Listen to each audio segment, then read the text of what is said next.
या कुन्देन्दुशारहारमूला या शुभ्रवस्त्रावृता या वीणावरदण्डमण्डितकरा या श्वेतपद्मासना या ब्रह्माच्युतशङ्करप्रभृतिभिः देवैः सदा वन्दिता सा मां पातु सरस्वती भगवती निश्चेतचाण्डामा गुरुर्ब्रह्मा गुरुर्विष्णु गुरुर्देवो महेश्वरः गुरुः साक्षात् परब्रह्म तस्मै श्री गुरवे नमः। जीर्णे विकटकालकूटकवले पृष्ठे हठान्ते नीते भास्करबालनेत्रतमुतान् कल्पान्तदावान्ते यशक्त्या समलङ्कृतोऽपि शशिनं शैलात्मजां स्मर्तुमीं दत्ते कौतुकराजनीतिं गुणकायात् सविशङ्करः कृष्णत्वं नवयौवनोऽसि चपलाप्रायेण गोपाङ्गना वंसो भूपतिरब्जनालमृदुलग्रीवाभ्यं भूतुवान् तद्याचे जालिना भवन्तमधुना वृन्दावनं मन्दुना मायासीरिहिरन्तगोपवचसारो हरिः माधवा राधा रासेश्वरी रम्या कृष्णमन्त्राभिदेवतर सर्वाद्या सर्ववन्द्या च वृन्दावन विहारिणी।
स्वान्तरं सुविमलं करणीयं राम नाम सततं स्मरणीयं तेन संस्तुतिजलं तरणीयं जय जय रघुवीर समर्थ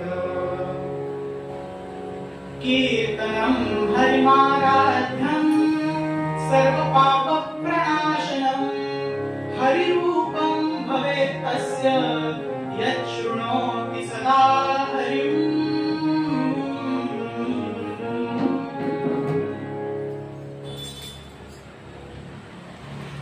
आज माझ्या महत्भाग्याने पुन्हा एकदा या विठ्ठल मंदिरामध्ये कीर्तन सेवा करण्याची संधी मला प्राप्त झाली आहे। पहिल्या श्रावण सोमवारी कीर्तन करायची ही संधी मला प्राप्त झाल्यामुळे मला फार बरं वाटलंय। पण तरी मी एक निवेदन करेन की मी कीर्तन प्रांतामध्ये पूर्णपणे नवखा आहे आणि मला गाण्यातलं ज्ञान फार कमी आहे। पण आपण सगळे सुजाण आहात, आपण सगळे कीर्तनकार आहात, त्यामुळे आपण माझी चूक नक्कीच पोटात घ्याल याची मला खात्री आहे। आणि वेडे वापुडे गायन तरी तुझाची म्हणविन या न्यायाने आज मी इथे उभा आहे। नये जरी तुझं मधुर उत्तर दिधला सुस्वर नाही देवे, नाही तया विना भूकेला विठ्ठल येईल तैसा बोल रामकृष्ण असं तुकाराम महाराज सांगतात। आणि म्हणून आज मी इथे या देवर्षी नारद महाराजांच्या गादीवरती ही कीर्तन सेवा करण्यासाठी उभा आहे। ही त्यांचीच कृपा आहे। आज निरूपणासाठी घेतलेला अभंग हा जगद्गुरु संत तुकाराम महाराजांचा अभंग आहे। या अभंगामध्ये महाराज म्हणतात, कीर्तन चांग होय अंग हरी रूप, प्रेमे छंदे नाचे डोले हार परे देह भाव, एक देशी जीव कळा हा सगळा सोहळा, तुका म्हणे उडला देव गेला देव धारे, पंढरीनाथ महाराज की जय। कीर्तन चांग होय अंग हरिरूप असं महाराज आपल्याला या अभंगामध्ये सांगतात। चांग म्हणजे चांगलं। महाराज आपल्याला म्हणतात कीर्तन चांगलं आहे, कीर्तन चांगलं आहे का? कारण त्याने काय होतं तर होय अंग हरिरूप, कीर्तन चांगलं आहे असं महाराज सांगतात। आता महाराज सांगतात म्हणून आपण ऐकणारच आहे आणि ते योग्यच आहे कारण ते जगद्गुरु आहेत। पण तरी सुद्धा महाराज असं का सांगतात याचा आज आपण विचार करण्याचा प्रयत्न करूया। महाराज म्हणतात कीर्तन चांगलं। आता आता चांगलं आहे हे सगळं बरोबर आहे, पण आधी ते चांगलं का आहे हे कळण्यासाठी आपल्याला कीर्तन म्हणजे काय हे माहिती असलं पाहिजे. आता आपल्याला एवढं माहिती असतं की कीर्तन म्हणजे काय. एक बुवा त्या गादीवरती उभा राहतो, तो काही पद म्हणतो, आर्या साक्या दिंडी असं त्याच्यामध्ये असतं. एका अभंगावर निरूपण करतो आणि मग त्या अभंगावरती आधारित अशी पुढे कथा सांगतो. किंवा याच्यामध्ये अनेक पठडे आहेत. वारकरी कीर्तनाची पठडी वेगळी, नारदीय कीर्तनामध्ये सुद्धा आणखी वेगवेगळ्या पठड्या आहेत, दासगणू पठडी आहे, अशा वेगवेगळ्या पठड्या आहेत. एवढंच आपल्याला माहिती असतं. पण कीर्तन हा शब्दच आणि मी म्हणते की कीर्तन हा प्रकार एवढा मर्यादित आहे का, तर मी म्हणेन अजिबातच नाही. कारण आपल्या शास्त्रांनी कीर्तनाची व्याख्या काय सांगितली. अनन्य भक्ती प्रेमेण नामचिंतन संयुक्तम इति कीर्तनः असं आपलं शास्त्र सांगतं.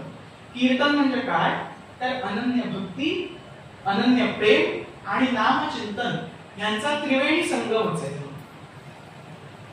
मग आता अनन्य भक्ती, अनन्य प्रेम, नामचिंतन एवढं म्हणून आपल्याला ते सगळं लक्षात येईल का.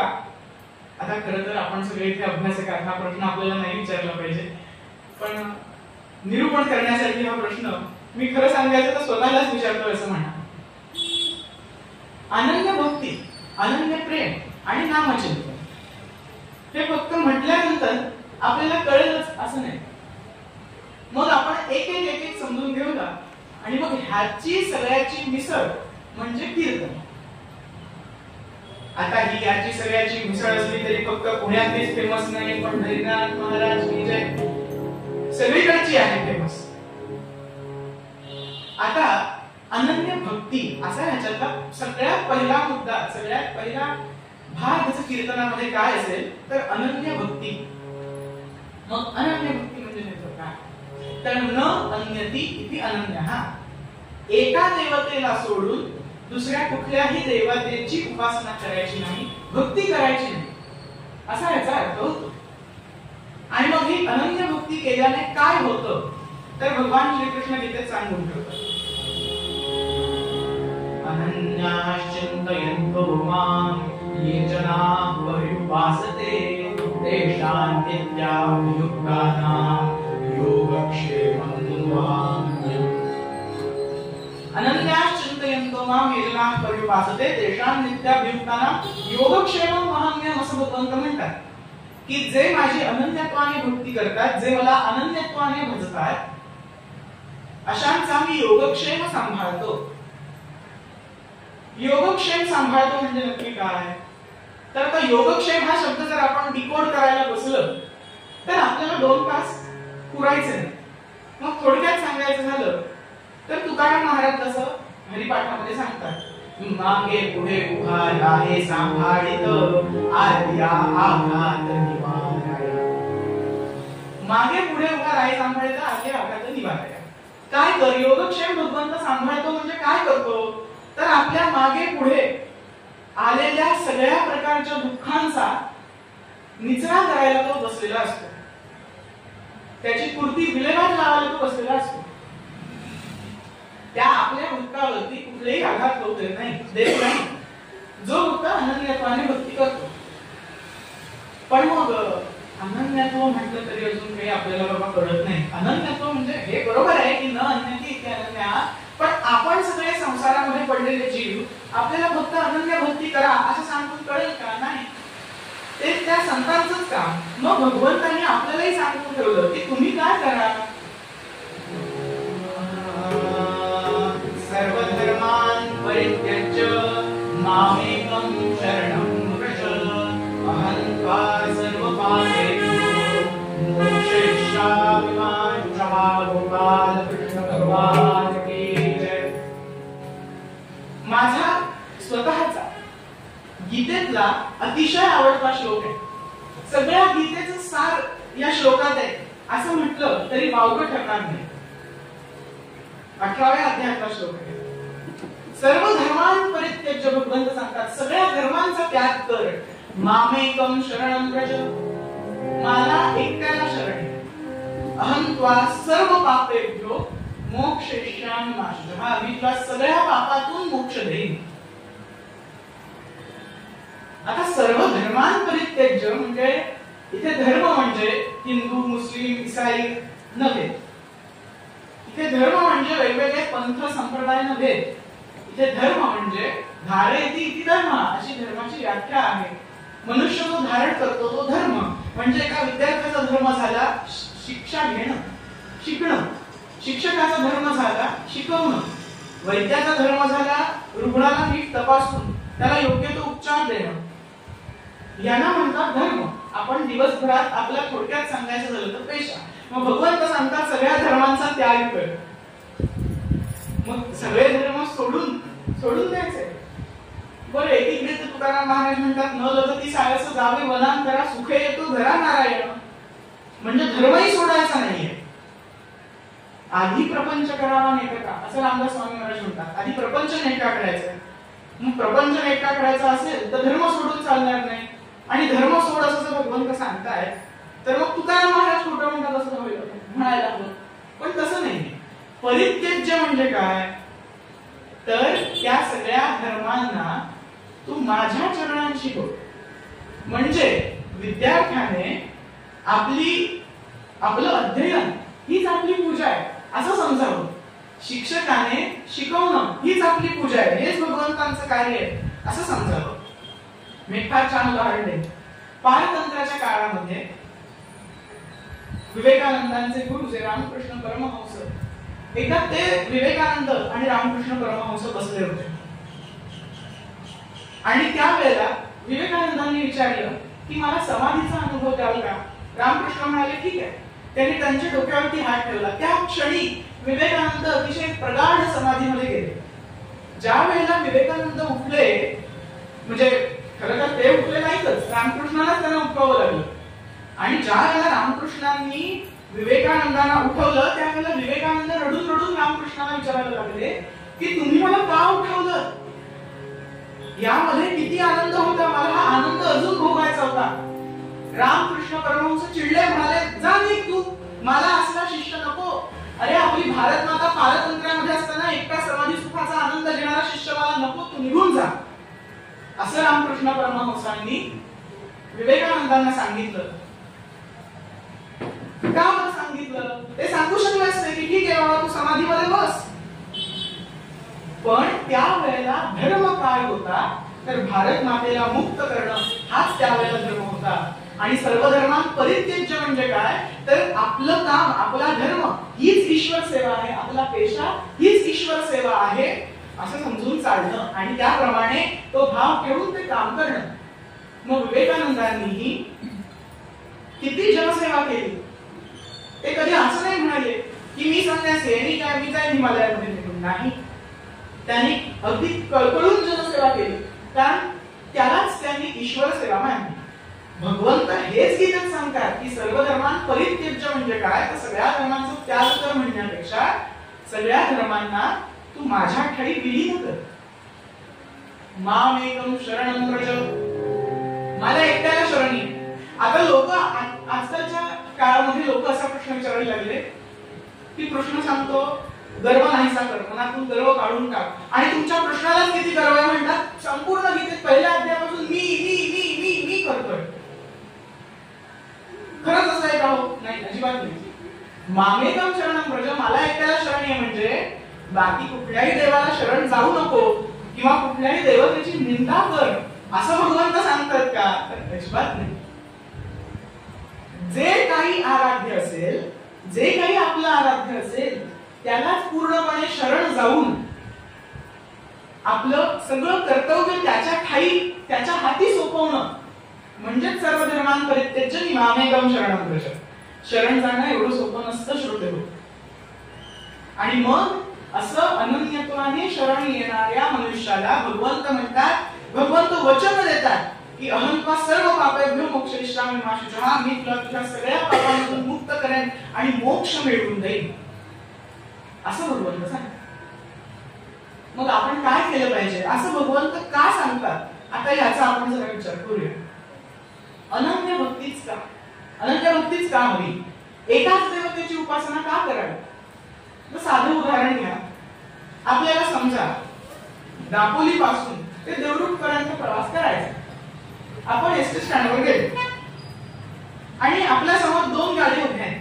एक आहे दापोली पासून थेट देवरुख पर्यंतची आणि दुसरी गाडी आहे खेडची. आता आपल्याकडे दोन पर्याय आहेत. आपण एकतर थेट देवरुख गाडीत बसून थेट देवरुखला जाऊ आणि एक आपण इकडून खेडमधून चिपळूण मधून संगमेश्वर तिकडनं देवरुख असं करत जाऊ. लवकर कोण पोहोचेल? जो थेट देवरुख गाडीत बसलाय तो.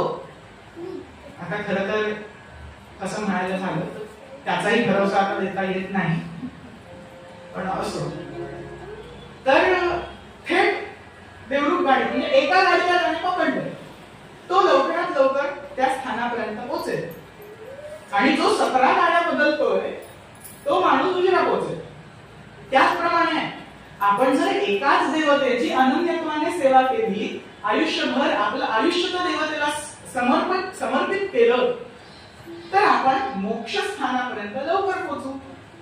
आणि जर आपण सोमवारी शंकर, मंगळवारी गणपती, बुधवारी विठ्ठल, गुरुवारी दत्तात्रेय, शुक्रवारी लक्ष्मी, शनिवारी मारुती, रविवारी खंडोबा असं करत जर बसलो तर आपण पोहोचणार नाही असं नाही. कारण सर्व देव नमस्कार केशवम प्रतिगच्छति. कोणत्याही देवाची सेवा करा, शेवटी ते पोहोचतं भगवान श्रीकृष्णांपर्यंतच. पण आपल्याला घाई आहे ना, आपल्याला मोक्ष प्राप्ती करून घेण्यासाठी फक्त 100 वर्ष मिळाली. आता तर 100 वर्षही नाही. गर्गसंहितेमध्ये गर्गमुनी असा प्रश्न विचारतात. आपल्या व्यवहारामध्ये आपण अशी अनेक जण बघतो की, आणि खास करून जे कीर्तनकार आहेत आणि त्यांनी जर लहान वयापासून कीर्तन सुरू केलं असेल तर त्यांना हा प्रश्न नक्कीच विचारला जातो लोकांकडून की अरे हे काय तुझं वय का अध्यात्मामध्ये पडायचं? ते म्हातारपणीचे उद्योग आहेत सगळे. आता समजा मी म्हातारा झालोच नाही तर त्याच्या आधीच देवाने बोलवून घेतलं तर काय करणार? गर्गमुनी अशा लोकांना प्रश्न विचारतात की बरं म्हातारा झाल्यावर करायचं ना? म्हातारा माणूस कधी होतो? म्हातारा झाला माणूस असं कधी म्हणावं? एक, त्याचे दात पडायला लागतात. दात तर लहान मुलालाही नसतात, मग तो म्हातारा झाला तर नाही. मग काय सांगायचं? त्याला दूरचं कमी दिसायला लागतं. आता आंधळ्याचं काय? मग आंधळ्याला तर दिसतच नाही, दूरचं तर लांबची गोष्ट. मग तो म्हातारा म्हणायचा का? तर नाही. मग त्याला भरपूर रोग जडतात. अरे रोग तर काय कोणालाही जडू शकतात, कधी जडू शकतात, मग तो म्हातारा झाला असं म्हणायचं काय? नाही. शेवटी गर्गमुनी असं सांगतात की म्हातारपणाची वाट बघत बसू नका भक्ती करण्यासाठी. कळायला लागतं तिथपासून भक्ती करायला सुरुवात करा. अहो भक्त प्रल्हाद तर गर्भात असल्यापासून भक्ती करतोय आणि त्याला 8व्या वर्षी भगवंतांची प्राप्ती झाली. आणि आपण अजून एवढे मोठे घोडे झालो, आपल्याला भगवंतांच्या चरणांमुष्ठाचं तरी दर्शन झालंय का? याचा अर्थ काय? तर आपण भक्ती केली पाहिजे आणि ती नुसती केली पाहिजे असं नाही, आपण ती अनन्यत्वाने केली पाहिजे. आणि म्हणून आपल्याकडे पूर्वापार अशी पद्धत आहे की कोणीतरी आराध्य दैवत असतं. मग ते काही वेळा पिढ्यानपिढ्या चालत आलेलं असतं, काही वेळा प्रत्येकाच्या इच्छेनुसार ते असतं. कारण जाणत्या नेणत्याच्या जैशी आवडी उतार सांगडी तापे पेटी अशा आपल्या धर्माचा न्याय आहे की ज्ञानी आणि अज्ञानी दोन्ही पुरुषांसाठी, दोन्ही माणसांसाठी एकच देव नाहीये. ज्याला जी आवड त्या आवडीने त्याप्रमाणे त्याने देवाला भजावं, पण अनन्यत्वाने भजावं. अनन्यत्व मुख्य. मग हे आता अनन्य असावं म्हणजे आता बुवा आम्हाला जरा सांगा की किती टक्के अनन्य असल्यानंतर किंवा अनन्यत्वाच्या कुठल्या पायरीला पोहोचल्यानंतर वगैरे आम्हाला भगवत प्राप्ती होईल. तर श्रोतेहो याला पायरी वगैरे असं काही नाही. अनन्यत्व म्हणजे पूर्ण टोकापर्यंत अनन्यत्व झालं पाहिजे. मग अनन्यत्व म्हणजे किती अनन्यत्व झालं पाहिजे? किती अनन्य भक्ती भगवंताची असली पाहिजे? एक फार सुंदर दृष्टांत तो सांगतो. एकदा या गादीचे आद्यगुरु नारद महर्षींना गर्व झाला की माझ्यासारखा दुसरा मोठा श्रेष्ठ भक्त कोणी नाही. मी सतत नारायण नारायण नारायण नारायण करत असतो. दुसरं कोणी एवढं अनन्यत्वाने नामस्मरण करतं का? कोणी अनन्य भक्ती करतं एवढी? नाही. असा गर्व मनामध्ये घेऊन ते भगवान श्रीकृष्णांच्या दर्शनासाठी वृंदावनामध्ये उतरले. भगवंतांचा एक स्वभाव, त्यांना आपल्या भक्ताच्या मनामध्ये त्यांच्याशिवाय दुसरा कोणाला बघायला आवडत नाही, मग तिथे गर्वही नाही चालत. मग असा नारद मुनींच्या हृदयामध्ये असलेला गर्व भगवंतांना दिसला. त्यांनी ठरवलं आता या गर्वाचं जर आपण खाली करून टाकूया असं ठरवलं. आणि नारद मुनी आले, वृंदावनामध्ये उतरले आणि नंद पाटलाच्या वाड्यामध्ये गेले. म्हणाले तुमचा कृष्ण कुठे गेला? म्हणाले आत्ताच तो त्याच्या सवंगड्यांसोबत गायीपुढे चढवायला गेलाय वनामध्ये. बरं मग तिथे भेटेल? हो नक्की भेटेल. आता नारद मुनी आले वनामध्ये. आता वनामध्ये आल्यानंतर तिथे त्यांनी बाकी सगळ्या सवंगड्यांना बघितलं, गायीपुढे चढतायत तृणामध्ये, भगवंत कुठे दिसत नाही. त्यांनी जरा सवंगड्यांच्या जवळ जाऊन विषय केला. काय म्हणाले, कुठे गेले तुमचे भगवंत? भगवान तर म्हणाले आता त्या यमुनेला, आता किती वाजले म्हणाले, आता ते म्हणाले यमुनेला तिथे गोपी पाणी भरायला येतात, त्यांची छेड काढायला कृष्ण गेला. तो तिथे भेटेल का? हो नक्की भेटेल म्हणाले. मग ते यमुना घाटावरती आले तर तिथे गोपी अशा भिजलेल्या सगळ्या नखशिखांत लाजत लाजत जात होत्या स्वगृही. म्हणाले काय मग कृष्ण कुठे आहे? काही नाही म्हणाले, आत्ताच तो गेला, आम्हाला भिजवलं आणि घरी गेला. निघून परत घरी आले. घरी विचारलं, वनामध्ये गेले. वनामध्ये गेले, यमुना तटावर आले. यमुना तटावर गेले, घरी आले. नारद मुनी किती किती फिरले पण भगवंतांचं दर्शन काही होईना. शेवटी थकून संध्याकाळी यमुना तटावरती येऊन बसले. म्हणाले कधी ना कधीतरी भगवंत इथे येतीलच, मग आपण इथे बसून राहूया. बसले होते, तिकडे तिकडे बघत होते तर त्यांना एक गोपी दिसली. ध्यान धारणा करत बसलेली होती, अतिशय समाधीमध्ये बसलेली होती.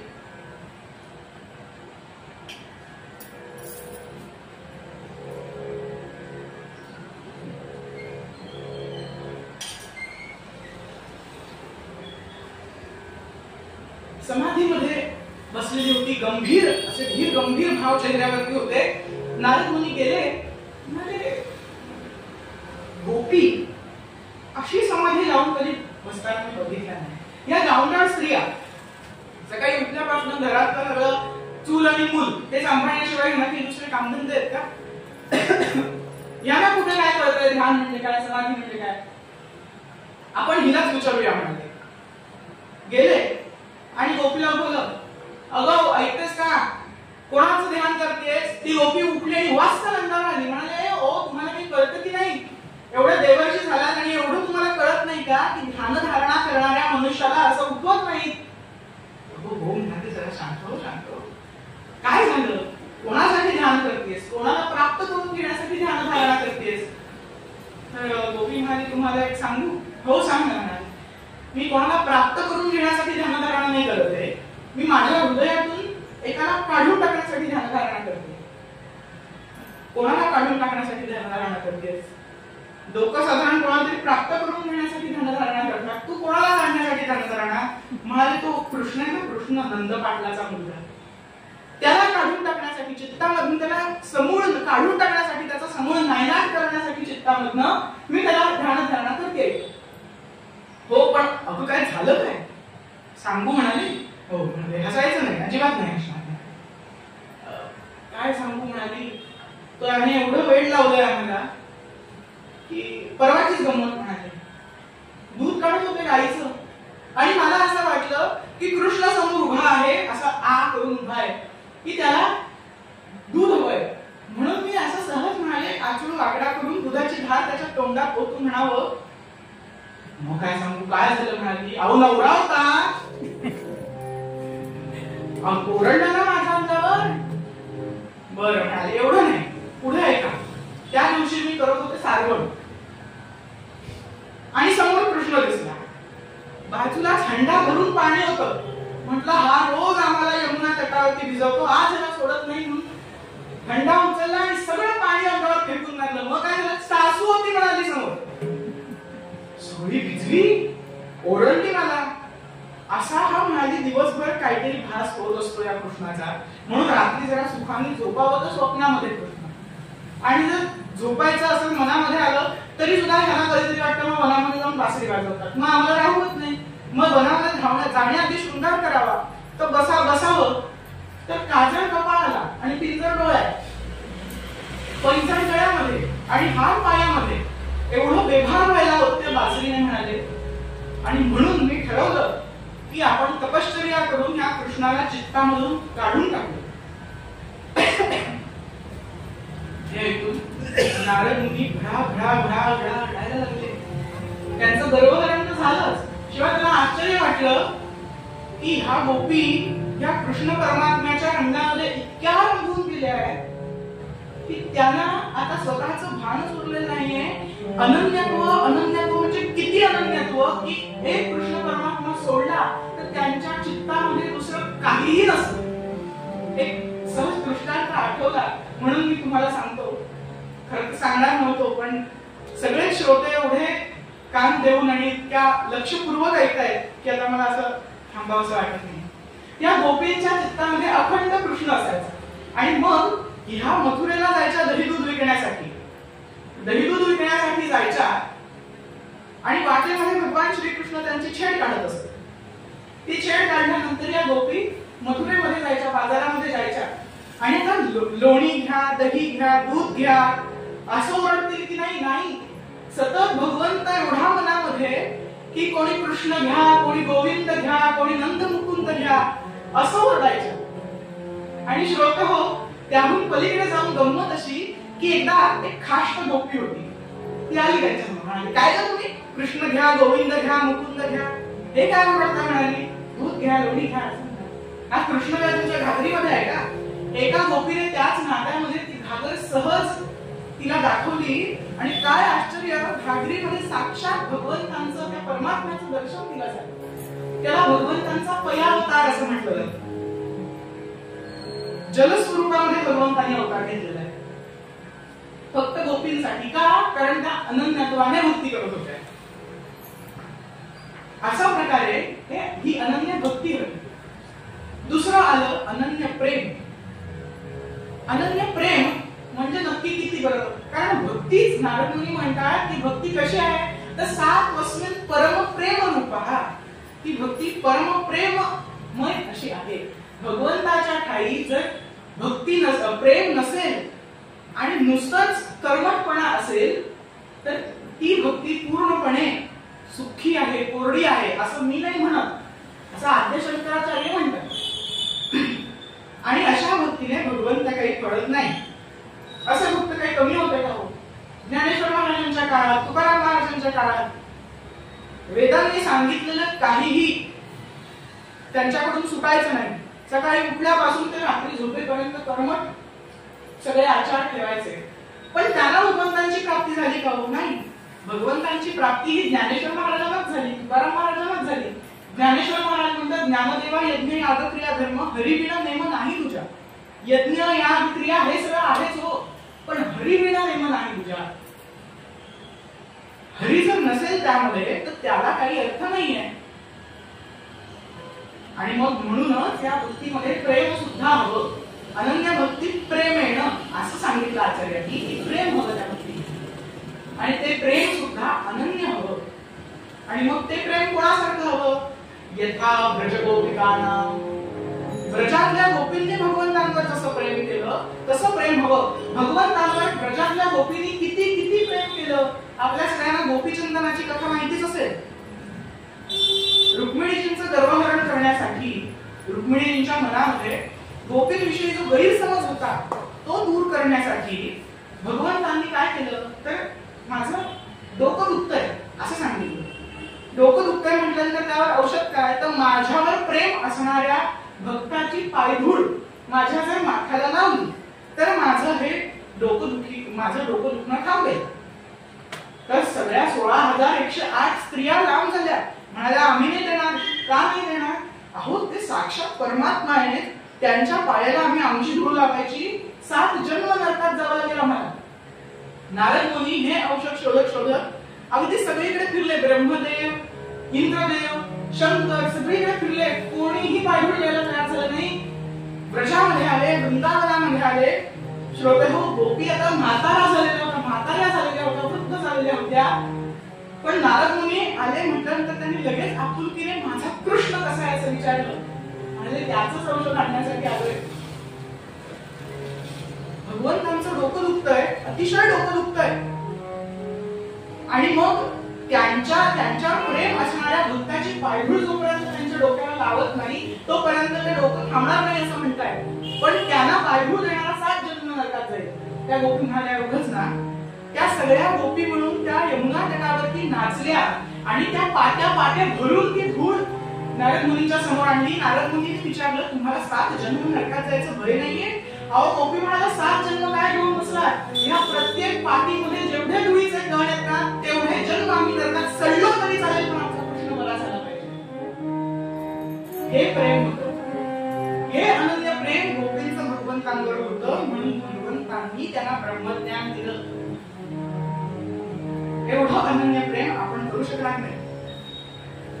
आणि हे अनन्य प्रेम. तिसरी गोष्ट आहे ते नामचिंतन.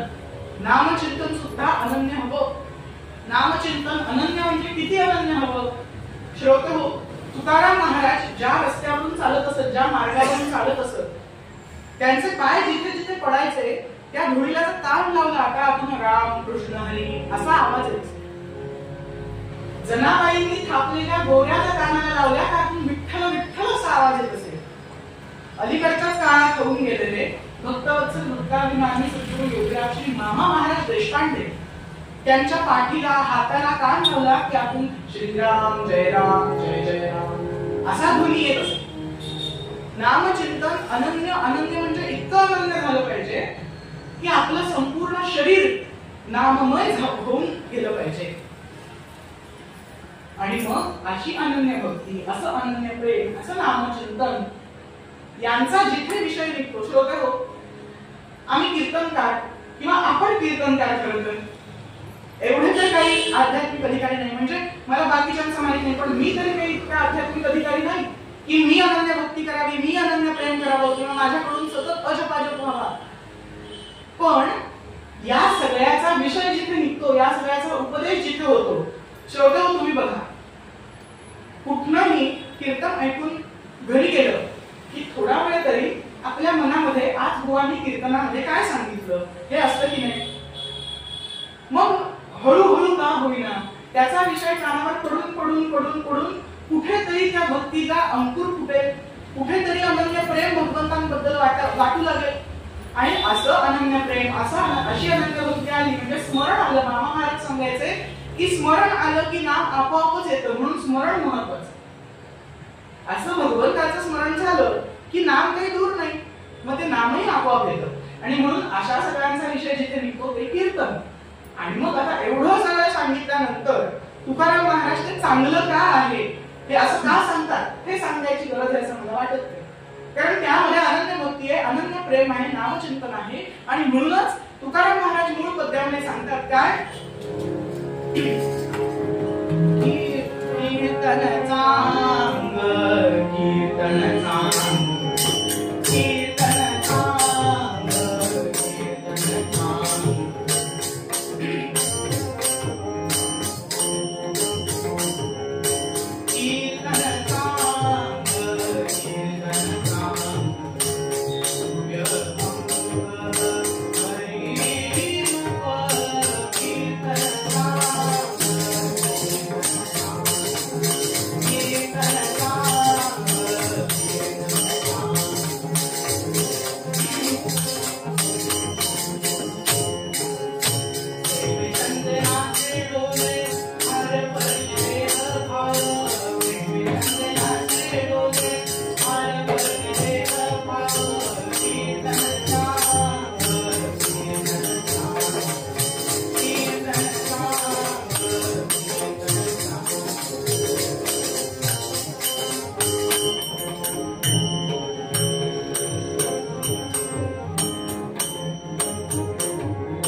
गांगोडे उंबवते सर्व ज्येष्ठांना नमस्कार. बाळ आजच बसले माझ्याबरोबर. नारदांचंच गाणं नारद जयंती संगीताने तयार केलं होतं, त्याच म्हणण्याचा योग येतो. नारदांचंच गाणं आहे, मगाशी पूर्ववर्णात नारदांचंच प्रोसेस आहे.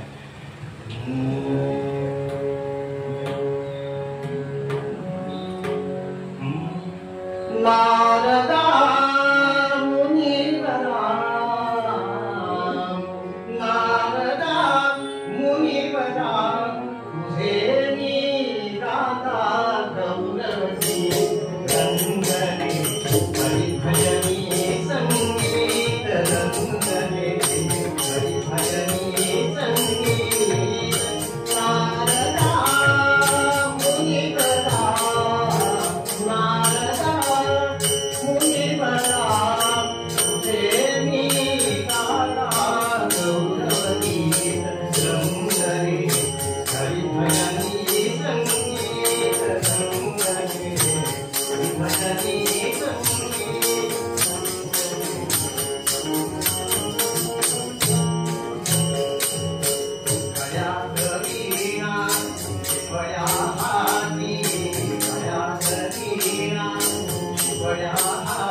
फारच सुंदर.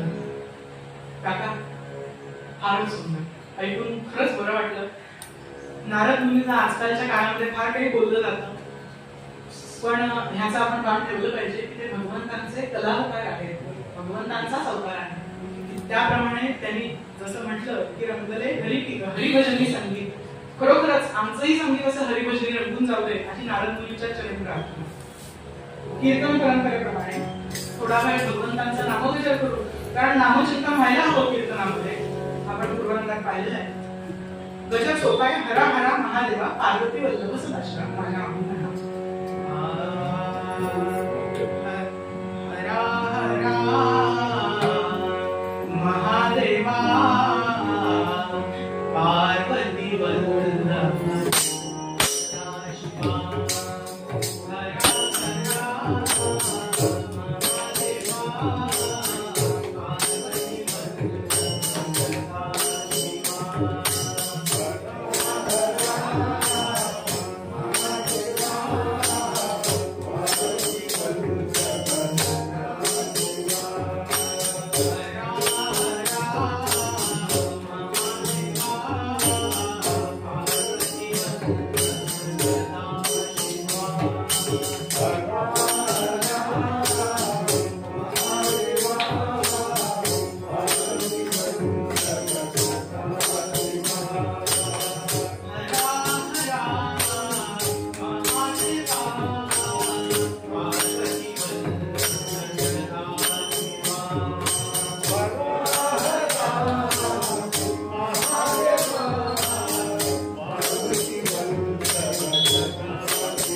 फार पूर्वीच्या काळी बाष्कल नावाचं एक गाव होतं.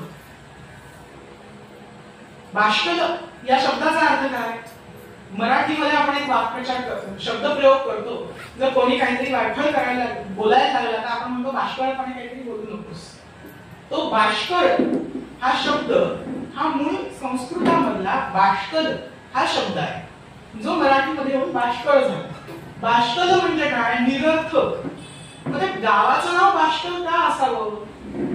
गावाच्या नावाच्या अर्थामध्येच निरर्थकपणा आहे. ते निरर्थक का असावं ह्याचं कारण त्या गावामध्ये सगळे अधर्मी राहत होते. सगळे अधर्मी, शोधून एक धर्मवान सापडणार नाही, सगळे अधर्मी.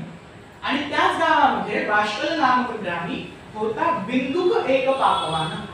बिंदुक नावाचा एक ब्राह्मण होता आणि तो ब्राह्मण असून सुद्धा धर्माचं आचरण करत नव्हता. पूर्वीच्या काळी 4 वर्णांनी युक्त असा समाज होता. ब्राह्मण, क्षत्रिय, वैश्य आणि शूद्र.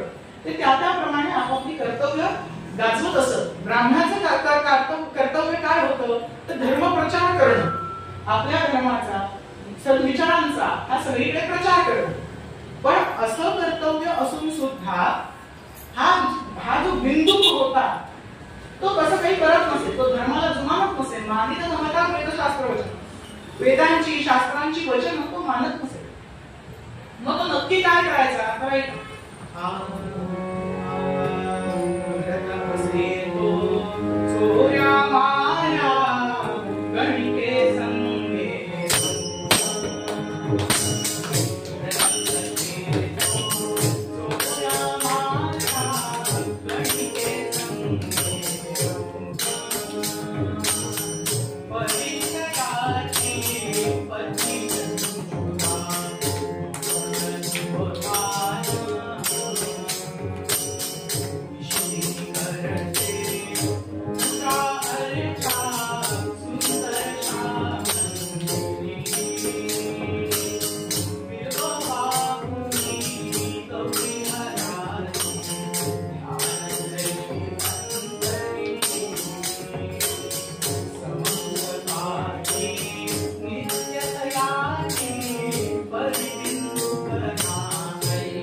चोऱ्या माया गणिके संगे परितयाची पत्नी चंचुला बहुत सत्ववान. हा चोर चकाऱ्या करणं, दुसऱ्यांच्या बायका पळवणं असले उद्योग करत असे. पण ह्याची जी पत्नी होती चंचुला, तिचं नाव होतं, ती फार सत्ववान होती. निशिदिनी करते पूजा अर्चा सुंदर अशा, म्हणजे शिवभक्त होती. रोज सकाळी उठल्यानंतर पूजा करावी, ध्यानधारणा करावी, भगवंताचं नामस्मरण करावं आणि मग समजूत काढली नित्य तयाची परी बिंदुकना आहे. आणि मग येऊन आपल्या अहोंची समजूत काढली. अहो असं करू नका, हे बरं नव्हे, आपला धर्म असं सांगत नाही. हे जे तुम्ही काही करताय ह्याने पाप लागतं आणि मग त्यामुळे पिशाच्य मुनी प्राप्त होते. असं करू नका. तुम्ही एकदा आमच्या भगवान शंकरांना शरण येऊन बघा. त्यांचं वचन आहे की सर्व धर्मांपरित्यज्य मामेकं शरणं व्रज अहं त्वा सर्व पापेभ्यो मोक्षयिष्यामि मा शुचः. एकदा शरण जा म्हणाली तर तुम्हाला तुमच्या सगळ्या पापांतून मुक्ती देतील. भक्ती करा. तो काही तिचा हेतू नसे. या सगळ्या भाकड कथा त्याचं सांगायला. पण ही जी श्रद्धा दृढ होती ती रोज समजवायची. आणि एक दिवशी काय गंमत झाली असेल तर विवाह करुणी घेऊन आला परक्याची कामिनी. दुसऱ्याच्या बायकोला पळवलं, तिच्या बरोबर विवाह केला आणि घरी घेऊन आला. चंचुलाने हे पाहिलं आणि तिने कर्माला हात लावला.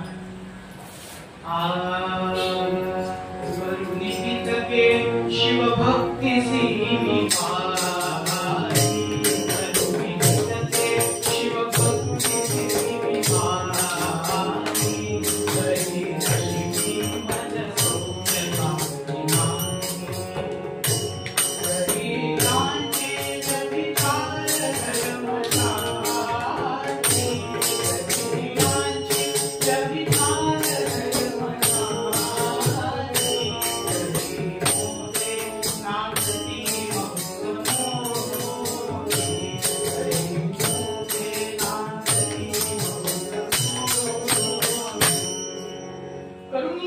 शिवभक्ती सेवी बाई, तरी नशिबी माझं सौख्य काही नाही.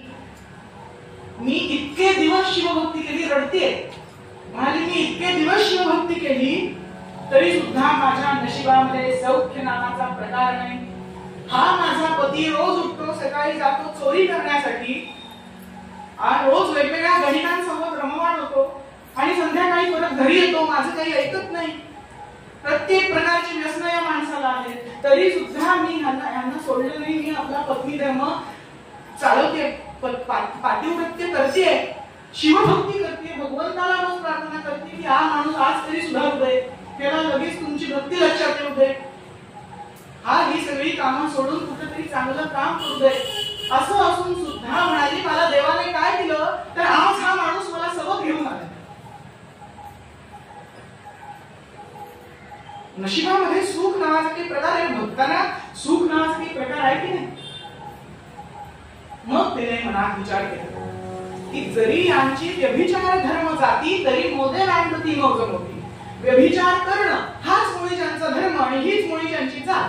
सकाळी उठल्यापासून संध्याकाळपर्यंत काय करावं तर व्यभिचार करावा, असं ज्यांचं जीवन आहे तरी हे आनंदाने राहतात, ह्यांची मोठी मौज आहे. ह्याचा अर्थ काय होतो, मी सुद्धा असं व्यभिचाराने वागलं पाहिजे म्हणजे मला सुख मिळेल. श्रोते हो, भगवंत आपल्या भक्ताची सतत परीक्षा घेत असतो. आपण आपली संतांची चरित्र वाचतो, भगवंताने परीक्षा घेतली म्हणजे किती घेतली त्याला काही प्रमाणच नाही, पण वाचवायला शेवटी तोच आला म्हणा. म्हणजे ज्याप्रमाणे वडील लहान मुलाला पाण्यात पोहायला शिकवताना आधी डोहामध्ये फेकून देतात आणि तो बुडायला लागला म्हटल्यानंतर स्वतःच कळवळा येऊन त्याला वाचवतात, तसं भगवंत करतो, आपल्या भक्ताच्या आयुष्यामध्ये दुःख घालतो. पण त्या परीक्षांमधनं कोणीतरी एकच असा असतो जो वाचतो. आणि म्हणून आज आपण त्यांना संत म्हणतो, भक्त म्हणतो, आज आपण त्यांची पूजा करतो. पण तुमच्या आमच्यासारखा सामान्य माणूस थोडस जरी इकडं तिकडे झालं तरी आपण भगवंताला नशिबाला दोष देतो. तशीच ती चंचुला होती. तिच्या मनात असा विचार आला, मी एवढे दिवस भक्ती केली पण तरी मला काही सुखाची प्राप्ती झाली का नाही. पण हे व्यभिचार करताय आणि तरी यांना आनंद मिळालाय, ह्याचा अर्थ देव नसतो. आजच्या काळामध्ये सुद्धा मागे कीर्तनात एक गंमत सांगितली. आजच्या काळामध्ये सुद्धा असे अनेक आणि बिंदुक आणि चंचुला आहेत, ही 4 तास लेक्चर देणार, देव नाही. नंतर जाऊन बॅक स्टेजला भेटावं, काय हो इतकं सुंदर कसं बोलता, आम्ही कीर्तनकार, आम्ही सुद्धा प्रभावित झालो की देव नाही म्हणून. काही नाही, देवाची कृपा हो सगळ्यांना. पण पंढरीनाथ महाराज की जय. आणि अशी ही नास्तिक चंचुला सुद्धा नास्तिक झाली. अधर्मी पतीच्या सवे राहून राखली, झाली अधर्मी तयाची चंचुला धर्मपत्नी. करू लागली संग परट्या नराचा, ऐसा प्रभाव पडला अधर्मी संगतीचा. सीताराम संगती संग दोषेण दुष्यते काच दर्पणम.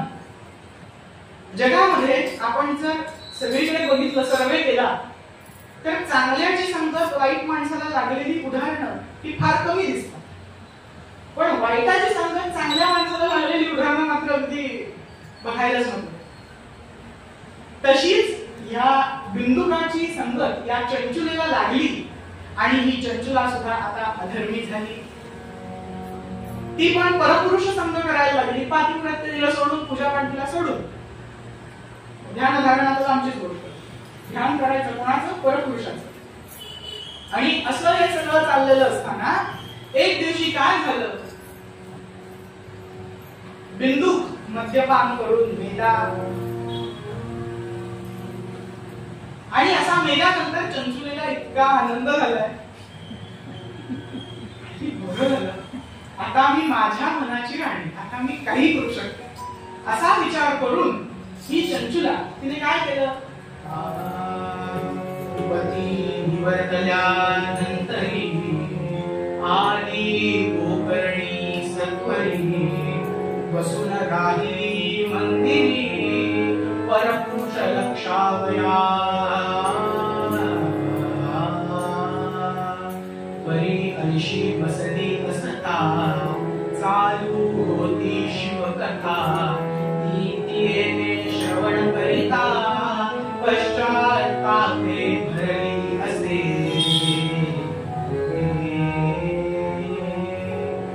पती दिवस कल्यानंतरी आली गोकर्णी सत्वरी गोकर्णामध्ये येऊन आपल्याला ठाऊकच आहे की रावणाकडून शिवलिंग मिळवून गणेशांनी तिथे गोकर्णामध्ये स्थापन केलेला आहे गोकर्ण महाबळेश्वर आणि अशा त्या महाबळेश्वराच्या मंदिरामध्ये येऊन ही चंचला बसली का तर जुनी भक्ती उफाळून आली का नाही नाही नाही नाही सगळ्यात जवळचं स्थान म्हणजे तेव्हाच्या काळामध्ये म्हणजे लोक पर्यटनासाठी कुठे जायचे तर मंदिरामध्ये तीर्थाटनाला जायचे तेव्हाच्या काळामध्ये रिसॉर्ट नव्हते गोवा नव्हतं म्हणजे गोवा होतं पण गोव्याला सुद्धा लोकांचं जायचं कारण एकच असायचं की देवदर्शन करून येऊ तर अशी ही गोकर्णामध्ये आली का तर जवळचं सगळ्यात मोठं पर्यटन क्षेत्र काय आहे तर गोकर्ण आहे तिथे भरपूर लांबून लांबून पुरुष येतात त्यातलाच एखादा मिळाला तर बघूया पती निवारल्यानंतर गेली गोकर्णी सत्वरी बरोबर आहे पण कशासाठी बसून राहिलेली मंदिरी परपुरुष लक्षात परपुरुषांना बघण्यासाठी ही मंदिरामध्ये बसून राहील पण काय झालं भगवंताला तिची दया आली असं म्हणूया की भगवंताने ठरवलं काहीचा आपण उद्धार करूया गोकर्णामध्ये अशी बसली असताना परी ऐशी बसली असता चालू होती शिवकथा त्या मंदिरामध्ये एक अतिशय सज्जन माणूस खरोखर अनन्य भक्ती खरोखर अनन्य प्रेम आणि नामस्मरण करणारा असा एक अतिशय सज्जन माणूस कथा करत होता शिवकथा करत होता कीर्तन करत होता आणि हे सहज सहज तिच्या कानावरती पडलं आता तो कथाकार काय सांगतोय बघा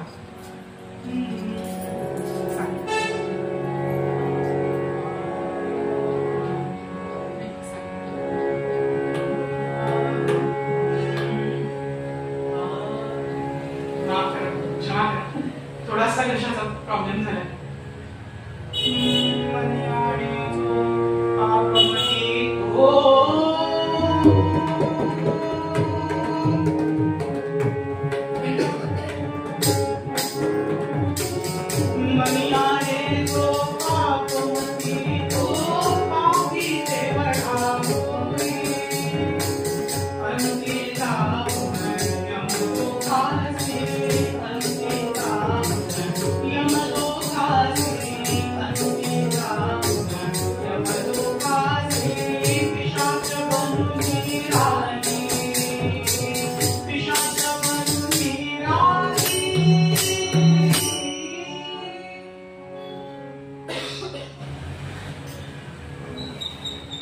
मनी आणे जो पाप मती तो पापी तेवढा होई म्हणजे काय तर श्रोते हो आपल्याला व्यवहारामध्ये अशी अनेक माणसं भेटतात ज्यांचं तोंड बघितल्यानंतर श्रीमुखात लगावून त्याविषयी वाटते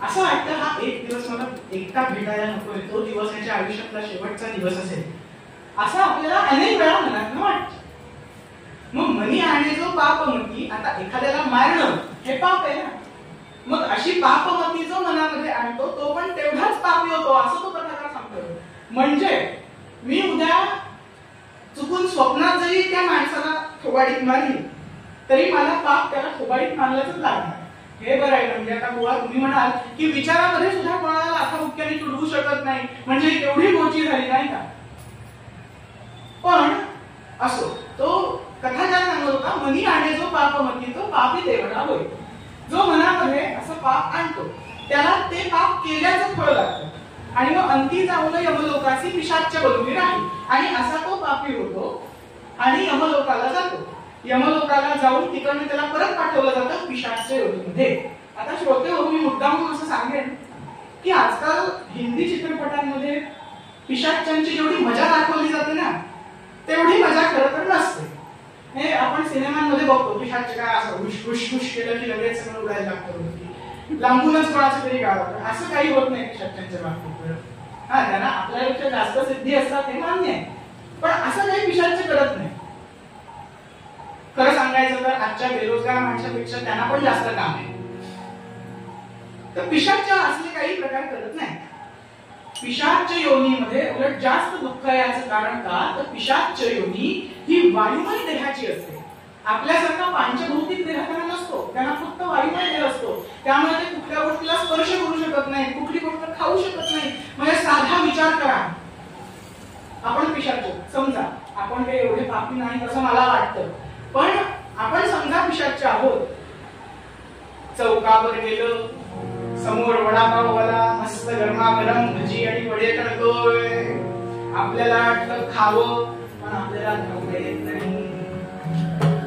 असा सगळा वास त्याचा दरवळतोय सगळीकडे, नाही का लगेच तोंडाला पाणी सुटलं.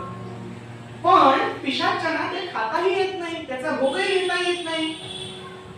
एखादी गोष्ट खावीशी आली म्हणजे थोडक्यात सांगायचं तर एकादशीच्या दिवशी आपली व्रत होते तशी, की आपल्याला खायचं असतं पण खाता येत नाही. तसं पिशाचांचं होतं की काहीही गोष्ट करायची म्हटल्यानंतर त्याला मानव देहाची गरज लागते. मग आपण जे ऐकतो की त्याला अमुक ठिकाणी गेला, तो गावला, त्याला झपाटलं गेलं, ते पिशाच या कारणासाठी करतात की त्यांना त्या त्या वस्तूंचा भोग घ्यायचा असतो. त्यामुळे पिशाच योनीमध्ये अजिबात मजा नसते. तर असा हा जो पाप कर्म आहे, पाप करणारा आहे, तो पिशाच बनून राहतो असं तो कथाकार सांगतोय. हे ऐकल्यानंतर त्या चंचुलेचे डोळे खाडकन उघडले आणि तिला आपण केलेल्या सगळ्या पापांची आठवण झाली. ती म्हणाली, आपण विचार काय, शारीरिक मानसिक सगळ्या प्रकारची पाप करून आपण मोकळे झालो, मग आपली गती काय होईल? अरे बापरे, आपण केवढी मोठी चूक केली असं तिला वाटायला लागलं. ती गेली भर कथेमध्ये त्या सज्जनाला लोटांगण घातलं आणि त्याला म्हणते,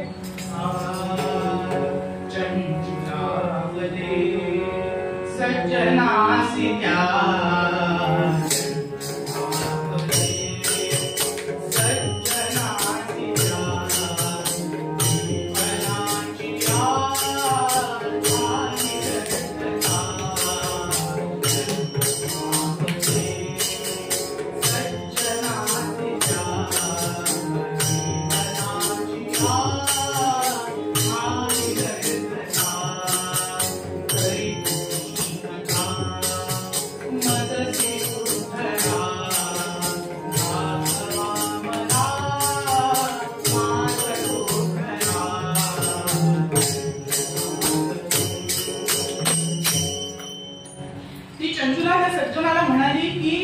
जीवनाची आता माझ्या व्यर्थता झाली, माझं सगळं जीवन हे पाप करण्यामध्ये व्यर्थ गेलंय आणि ह्याची आता मला जाणीव झाली. असं चंचुलेच्या बाबतीत का बरं झालं? मग आपल्याला असा प्रश्न पडतो की बिंदुकाला तर चंचुला कधीपासून समजावत होती, बिंदुकाच्या डोक्यात प्रकाश पडला नाही तर चंचुलेच्या डोक्यात का पडला?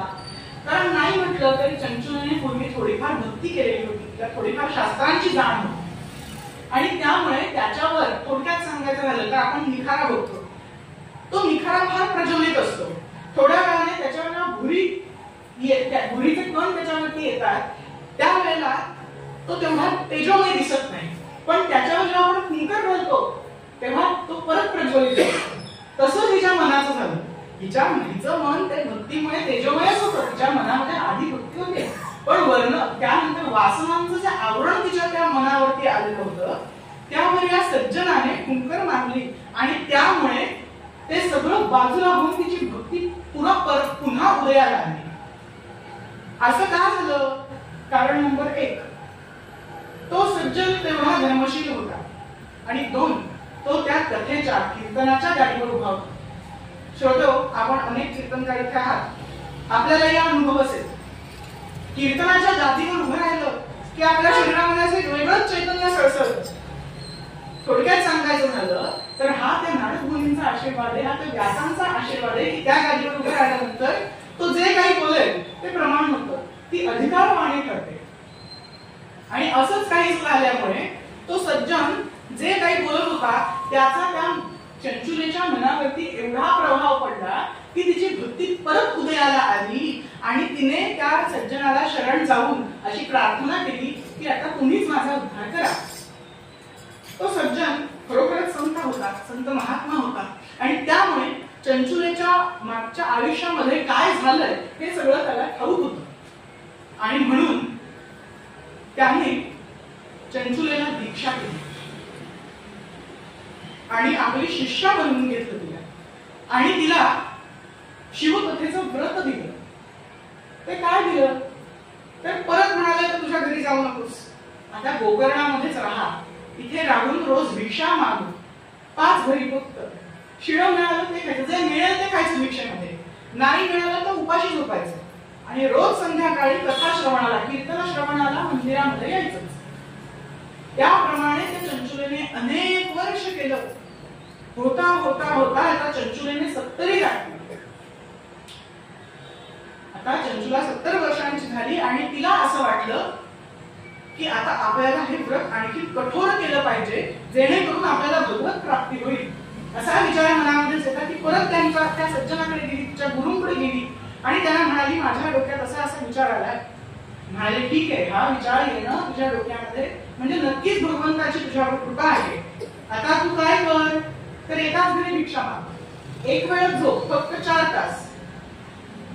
मी म्हटलं आम्ही 4 तास जागे असतो, बाकी सगळे तास 20 तास आम्ही झोपतो आणि 4 तास आम्ही जागे असतो. तिला सांगितलं फक्त 4 तास झोपायचं, ध्यानधारणा करायची, जितकं शक्य तितकं नामस्मरण करायचं, कथा ऐकायची आणि शिवपुराणाचं वाचन करायचं. असं करता करता करता अनेक दिवस लोटले आणि एक दिवशी चंचुला महाबळेश्वराचं दर्शन करून घरी आली आणि घरी काय पाहिलं,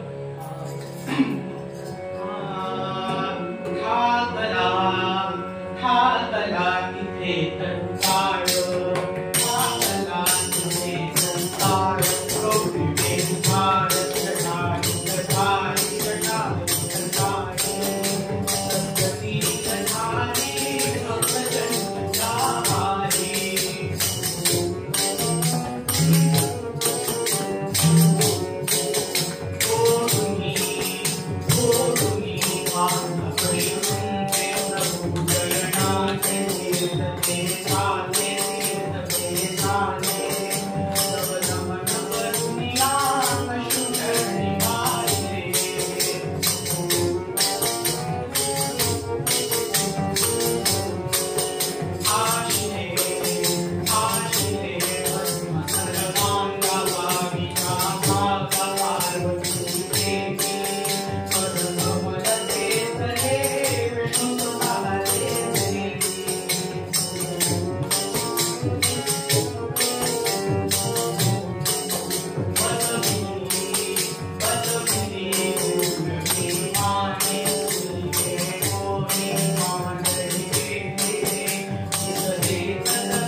बघते तर काय समोर चहू बाजूला उजेड पसरलाय आणि मध्ये साक्षात भगवान शंकर भवानी मातेसकट प्रकट झालेले आहेत.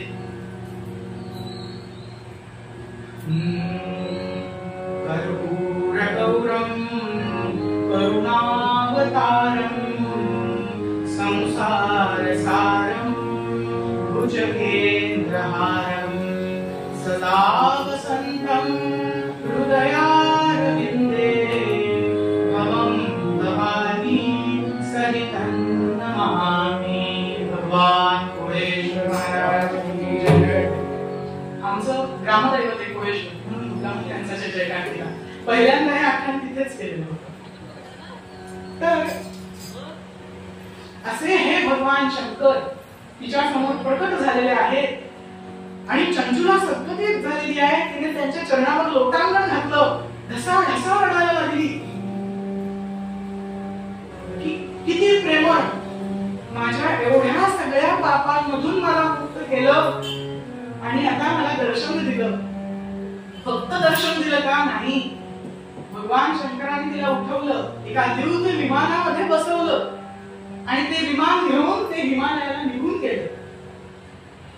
हिमालयामध्ये कैलास लोकामध्ये शिवलोकामध्ये तिला माता पार्वतीची एक सखी म्हणून स्थान दिलं.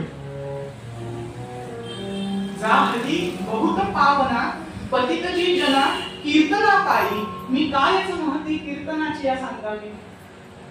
अहो, लोकांसाठी जी पतिता होती ती फक्त आणि फक्त कीर्तन श्रवणाने हिमालयाला गेली.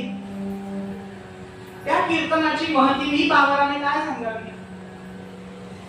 आता ती तिथे माता पार्वतीची मनोभावे सेवा करायला लागली.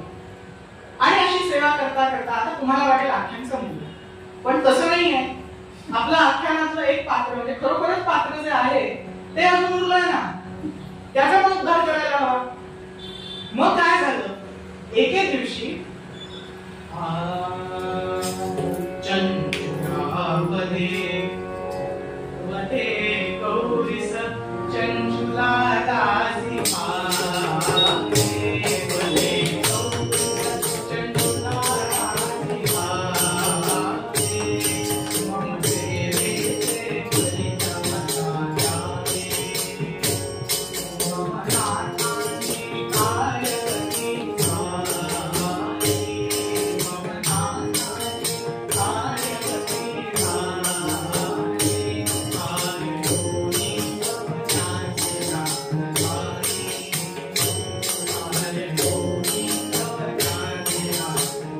कायती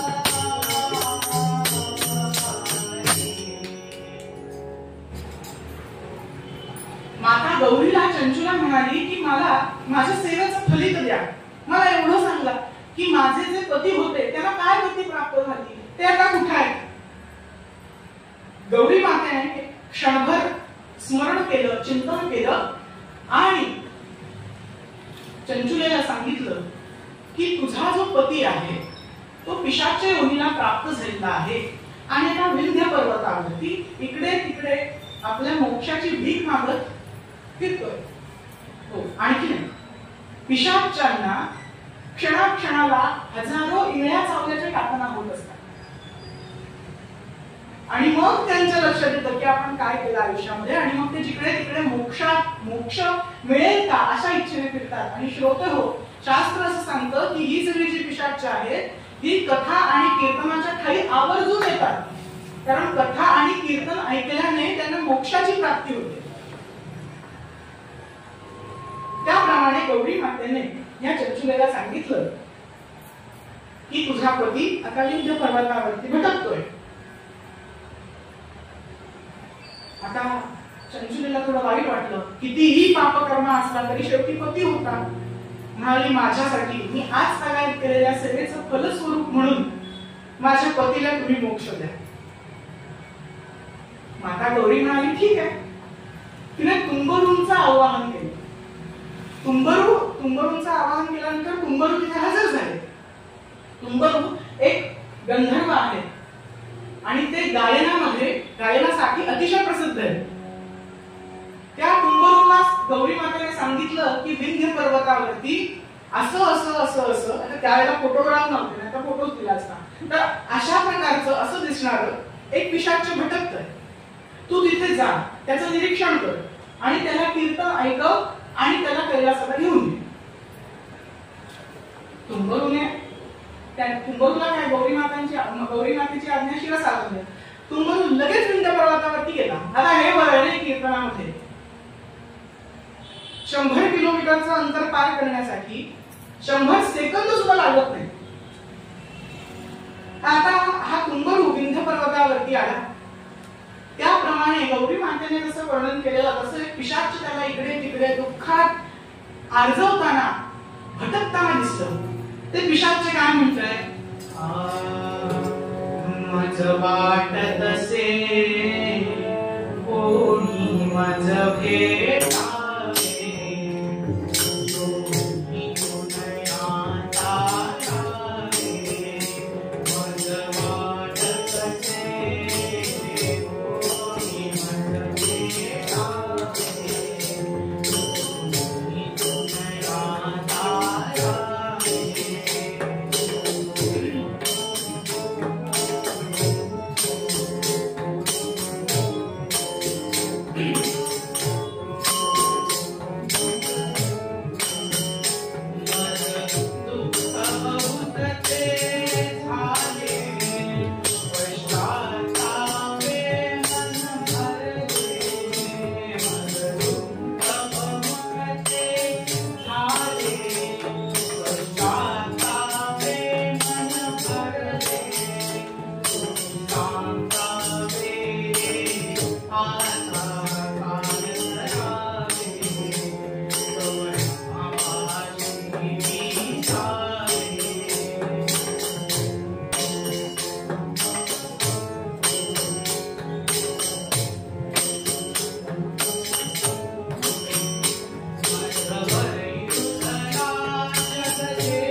आयुष्य देईल.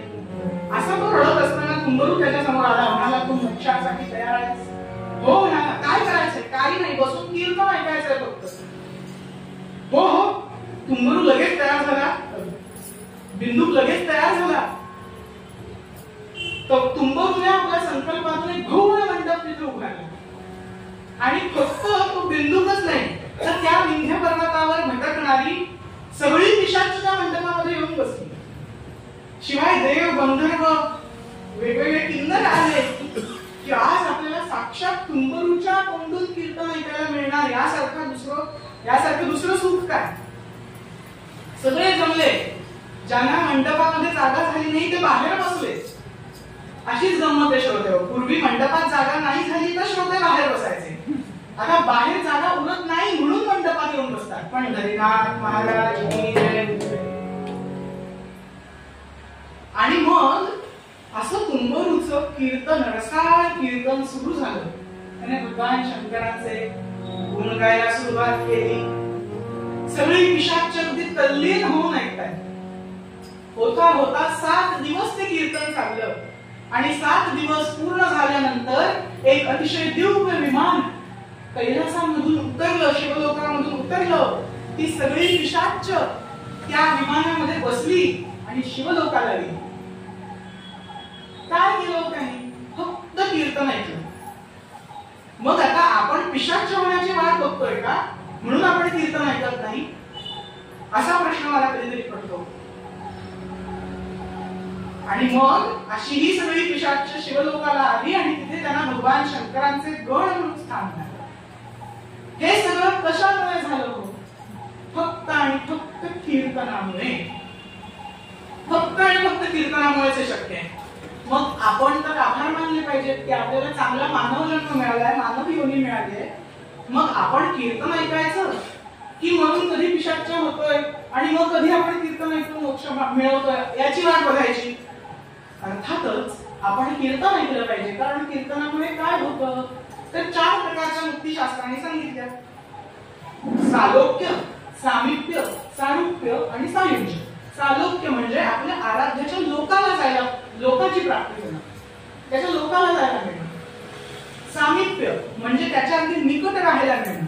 सारूप्य म्हणजे आपल्या देवाचं, आपल्या आराध्याचं जसं रूप आहे तसंच रूप आपल्याला प्राप्त होतं. ज्ञानेश्वर महाराज म्हणतात चतुर्भुज नर होऊन गेले.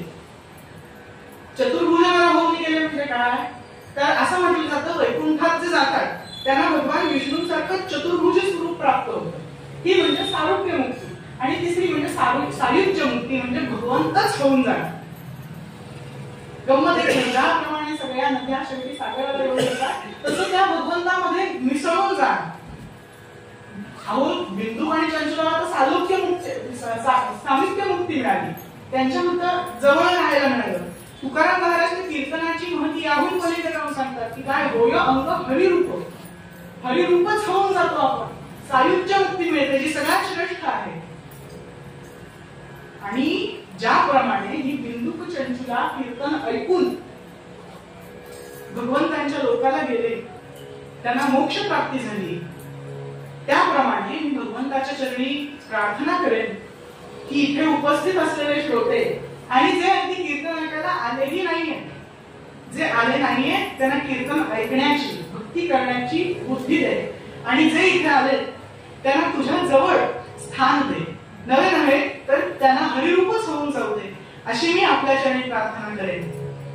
तुकाराम महाराज मूळ पद्यामध्ये कीर्तनाचं महत्व सांगताना हेच म्हणतात.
नशिबाने मागणं मागितलं तेच भगवान पंढरीनाथांच्या आणि रुक्मिणी आईसाहेबांच्या चरणी मागतो आणि माझी कीर्तन सेवा त्यांच्या चरणी अर्पण करतो.